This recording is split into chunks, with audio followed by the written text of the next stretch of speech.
PTI की मरकजी रहनुमा जरताज गुल ने कहा है कि पंजाब में इस मौत की बदतरीन सूरत हाल है। हुक्मरानों ने पंजाब को ताले लगाकर इस मौत के हवाले किया और खुद यूरोप की सैर को चले गए। अवाम सांस भी नहीं ले सकते। इस मौत के खिलाफ कोई इकदाम करने के बजाय जेनेवा जाकर बैठ गई।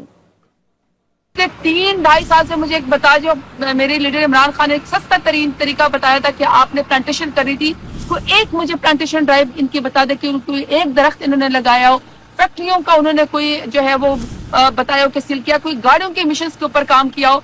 लेकिन पंजाब पूरा लाहौर से लेकर ये यहाँ तक रुझान तक पूरा पंजाब सील्ड है, अनब्रीदेबल है।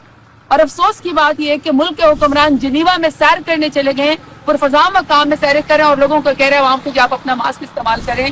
आई थिंक कि इससे ज्यादा डिसअपॉइंटिंग ये हुकूमत नालायक निकम्मी नहीं हो सकती है।